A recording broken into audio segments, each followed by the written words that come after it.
me quería dar el lujo de conversar 10 minutos con Alieto Guadagni. El profesor y economista Alieto Guadagni está con nosotros en el móvil. Alieto, ¿qué tal? ¿Cómo anda? ¿Tanto tiempo? ¿Todo bien?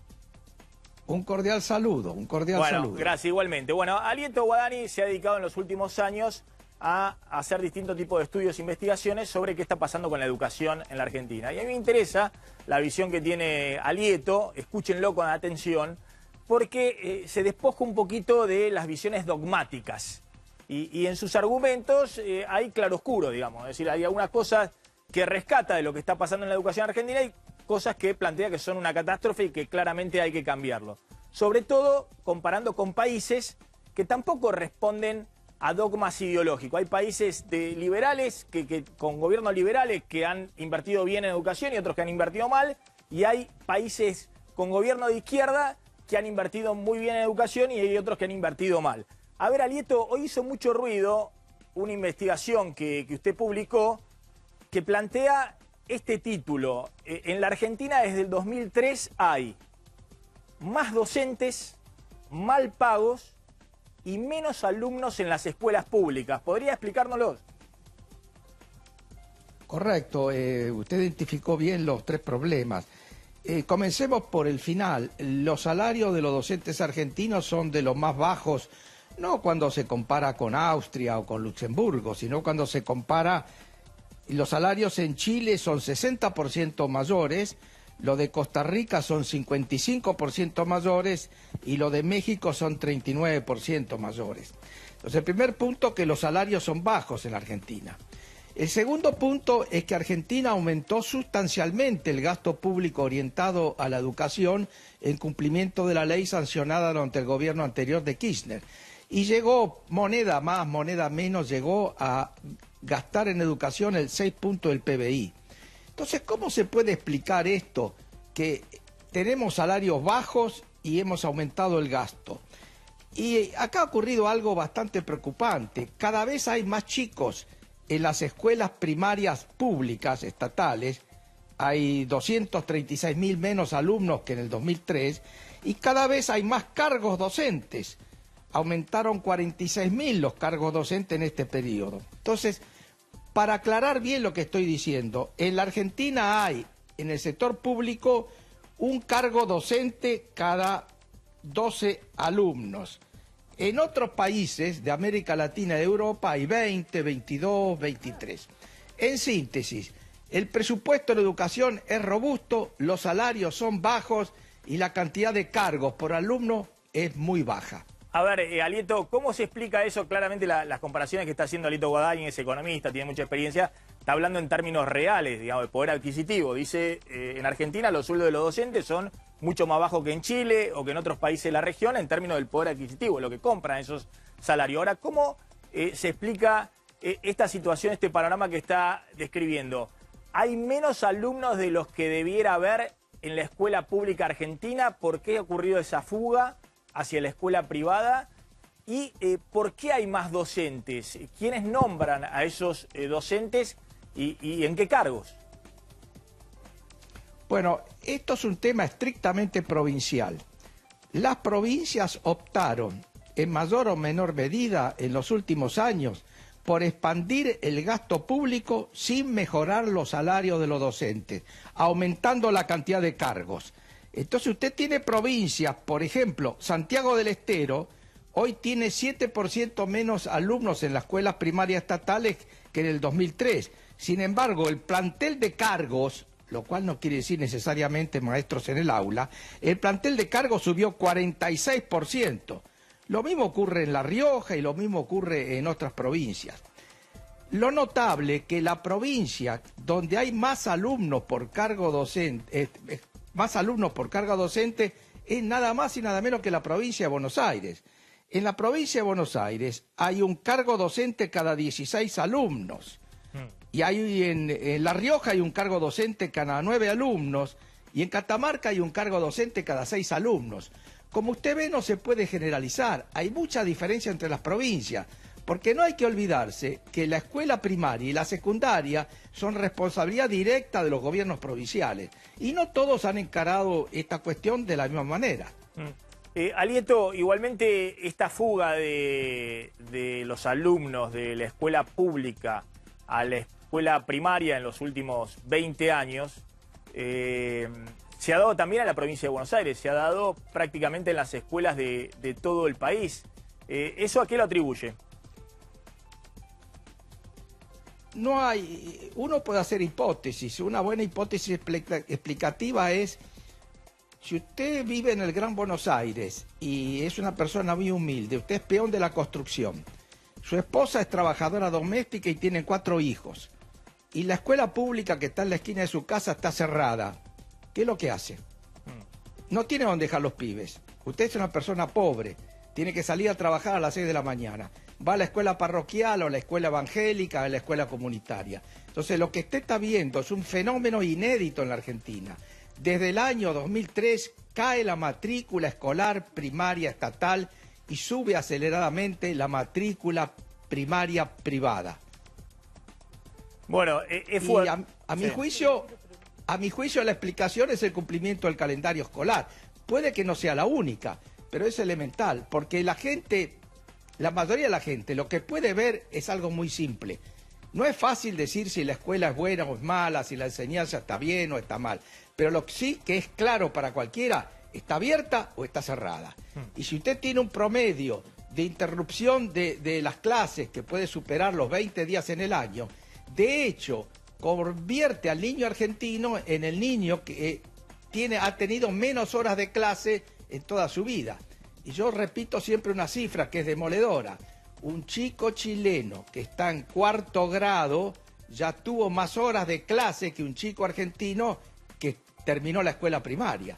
Entonces, a no sorprenderse que en todas las pruebas Chile y otros países superan ampliamente el nivel de conocimiento de los niños argentinos. Es muy fuerte Nosotros eso. No estamos cuidando el futuro. Es muy fuerte Sí. eso que dice Alito Guadañi. Un chico chileno que terminó el 4º año tiene más horas de clase que un chico argentino que terminó la escuela primaria. Eso no tiene que ver solo con que hay menos días de clase en el calendario anual, sino que en Chile tienen prácticamente garantizada la doble escolaridad, es decir, en la escuela pública. Correcto.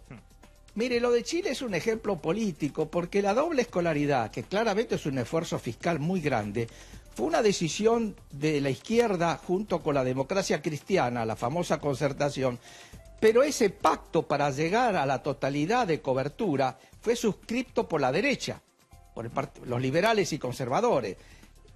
Porque en educación usted no puede hacer ninguna reforma de largo plazo que apunte a mejorar, a tener una educación con calidad y socialmente inclusiva, si no tiene un acuerdo político de base que diga: vamos a llegar en eso, no mañana ni el mes que viene, probablemente en 10 años.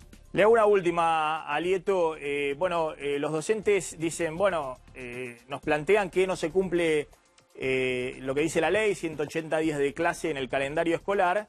Hacemos paro justamente porque estamos mal pagos. Digamos, los propios datos que da Guadañi muestran que en Argentina no se ha jerarquizado, este gobierno, el anterior, no se ha jerarquizado al docente por encima del resto de los empleados públicos o del resto de los empleados. Bueno, este es un tema muy delicado, porque claramente usted tiene enfrentados dos derechos. Un derecho a una retribución justa, equitativa, consagrada a través de la instrumentación del derecho de huelga, que es un derecho constitucional, pero por el otro lado tiene el derecho masivo de los niños pobres a tener días de clase. Y acá, a mi juicio, hay que cumplir la ley. Hay una ley del 2004 sancionada por Néstor Kirchner que es muy simple y es muy buena. Artículo primero, fíjase el calendario escolar mínimo en 180 días de clase. Artículo segundo, escuche bien, sí. En caso de incumplimiento del artículo primero, se tomarán todas las medidas para compensar los días de clase perdidos. Escuela cerrada, escuela abierta, otro día. Exactamente, Esto exige será el replantear todo el sábado calendario escolar. o en el verano. No se cumple. No se cumple. Bueno, es que acá viene también si la sociedad reclama eso.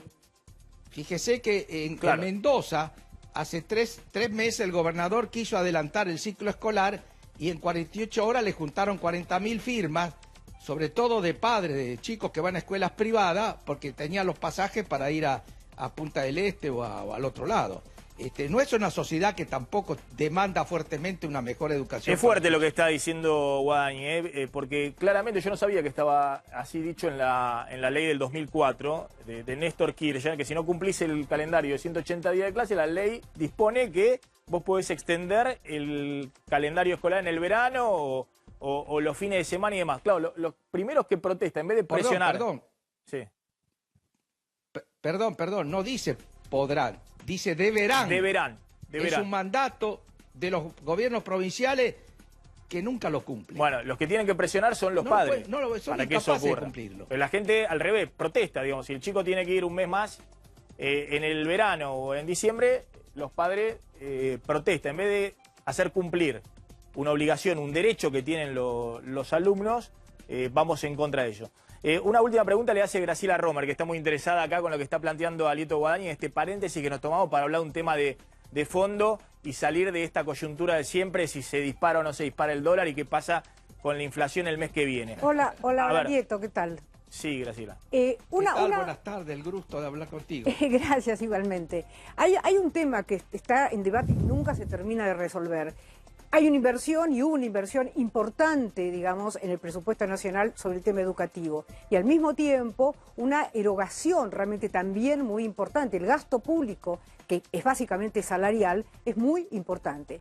¿Cuánto incide en esto el régimen de suplencias? Muchos dicen, hablamos hace un rato, usted planteaba hace un rato, el tema de la relación maestros por alumnos. Esa relación maestros por alumnos, ¿no tiene que ver también con la cantidad de suplentes por cargo? Innecesarios. No cabe duda que tiene que ver, porque yo hablé de cargos docentes por alumno. Nunca mencioné la frase docentes en el aula. Ajá. Son dos cosas distintas. Una es la totalidad de cargos y otra cosa son los docentes en el aula. Porque usted tiene por el otro lado los supervisores, los inspectores, los supervisores de los inspectores, los coordinadores, gente que no está en el aula. Incluso también docentes nominados que están en el orden de suplencia y la ejercitan, ¿no es cierto? Todo eso es cierto, todo eso es cierto. Y esto hace que el calendario escolar argentino efectivo sea muy pobre, ¿no es cierto? Con una jornada corta. Fíjese que en Cuba tienen 200 días de clase y 5 horas por día, son 1000 horas. 200 por 5 son 1000. Acá 180 por 4 son 720, pero nunca pasamos de 650. Entonces, ¿qué nos sorprendemos que los chicos cubanos sepan más que los chicos argentinos?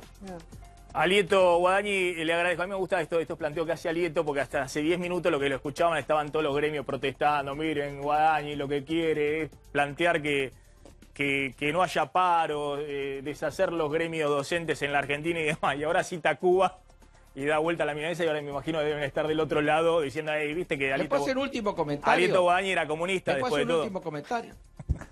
¿Le puedo hacer un último comentario? Sí, Alieto, a ver. Lo escucho. Los mejores salarios de la administración pública tienen que ser los de los maestros.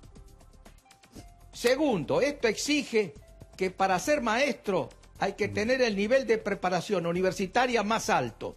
Dicho en otros términos, tiene que ser más difícil recibir de maestro que de abogado o contador público. Esa es la clave. Y los países que salen adelante han articulado eso. Estoy hablando de Ecuador, estoy hablando de Vietnam, estoy hablando de Corea y estoy hablando del famoso ejemplo finlandés. La carrera más difícil en Ecuador es la de la carrera docente. Usted puede ser contador público y entrar a la universidad con 550 puntos. Si quiere ser maestro, necesita 800 puntos. Que esa fue la gran iniciativa de ese gran presidente educativo que fue Correa. Pero primero tienen que acompañar los salarios, porque si no, 5 años estudiando, 10 años estudiando... Hay que acompañarlo, es lógico. Para cobrar 8.000, 14.000 pesos, ¿no? Poquito.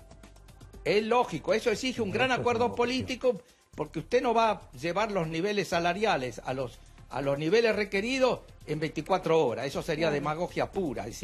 Pero sí tiene que ser un proceso gradual, donde ese gasto se vaya priorizando y haya un recupero notable año a año, de forma tal que por lo menos en un quinquenio ya estemos del otro lado.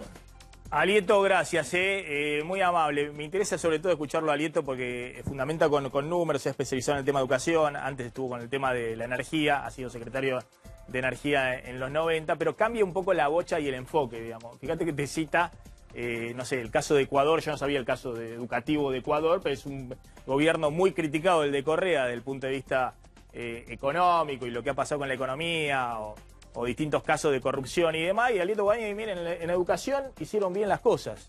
Pero te cita por el otro lado el caso de Corea del Sur, digamos, que es un gobierno totalmente distinto, el de Finlandia. Es decir, acá no hay que dejar de lado despojado los preconceptos, los prejuicios ideológicos y los dogmas que tienen, porque acá pasamos de un dogma al otro. Venimos del dogma anterior y volvemos y caemos en el dogma actual, ¿no? La idea esta de, bueno, si el mercado está dando mejor educación en la escuela privada, será mejor que lo dé la escuela privada. Es una política de Estado. Esto es lo que hay que entender, lo planteaba Alieto hace un momento. Sin una política de Estado de largo plazo, no hay posibilidades, no solamente, digamos, de resolver el problema presupuestario, de resolver el problema de mejorar la calidad. Claro, lo que pasa es que también está planteando algo que hoy es imposible en Argentina, que es la doble escolaridad. Eso requiere una inversión, y estamos hablando acá de que los números, acá decía Pablo Goldín, no vemos cómo llegamos para la meta del próximo trimestre con el Fondo Monetario. Ahora, en algún momento, si hay que salir de esta decadencia, es necesario un gran acuerdo político, A ver, Alieto. ¿Puedo comentar? Sí. La jornada extendida, el promedio nacional es 14%.